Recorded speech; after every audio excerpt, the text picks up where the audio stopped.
Well, over the past few months and even weeks, two of the most recognizable brands here in Colorado have had some major blunders that have come to a point just of late. The Denver Broncos have been really bad, just put it bluntly, and just fired their head coach. Then you take Southwest Airlines, which has a hub here, has recently still canceling thousands of flights over the last several days, leaving passengers stranded across the U.S.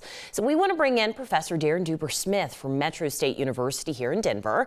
First off, thanks for being here. How badly have both of these brands, the Broncos and Southwest, damaged their reputation, and what's the biggest impact? Well, I mean, both companies are experiencing brand problems. They're definitely different problems, but the problem of public perception and the problem of not delivering on your brand's promises. So for the Broncos, it's that we will field a competitive team. We will have a consistent staff. We will have some stars that you want to buy the jerseys of. We will at least contend for the playoffs every year. And really, it's been honestly pretty bad since John Elway. We had a couple of good years, but I mean, the last 7 or 8 years has been watching the 1960s, early 70s Broncos. And so the fans are really not watching the games as much. They're not going to the games as much, and they've spoken. So, they're just going to have to put together a decent team. And I think that the Broncos have a chemistry problem right now. They have too many different pieces that came together at one time. And it's going to be a little while probably before that comes together. The Southwest issue, you're talking about millions of passengers whose holidays are ruined. People being stranded at the level that we haven't really seen before, although every holiday does seem to get a little bit worse when it comes to this. Every time the weather hits, it seems that the system is strained. For some reason, Southwest got hit worse than other airlines.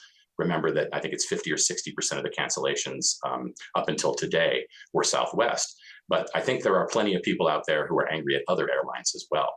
The question for Southwest is what happened, and what do we do to communicate with our consumers and our potential customers about what we're going to do to fix the problem in the future.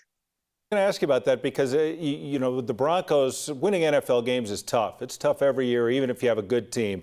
If you're an airline, you kind of go into the you had one job category. You're supposed to get people from here to there in their luggage, and you do it, more than 300 days a year. All of a sudden, they seem incompetent. That is going to be hard to explain to people and hard to get people to believe that you can do it and give people confidence to book Southwest Airlines. I agree completely. And, if you want to live in Denver and be a football fan and root for the home team, you've got the Denver Broncos. There isn't any competition when it comes to that in the NFL. You've got other airlines that you can use. Although mostly with cities, we are limited to 2 or 3 airlines. Most Americans are. So we don't really have the choice that most people think that we have. These sorts of things do happen to other airlines, and they have happened in the past. It's just that this is the worst that we've seen. So, you have one job. You have the weather, which was horrible. I mean, it broke records. You have a business model, which is the direct flight business model that is now in question.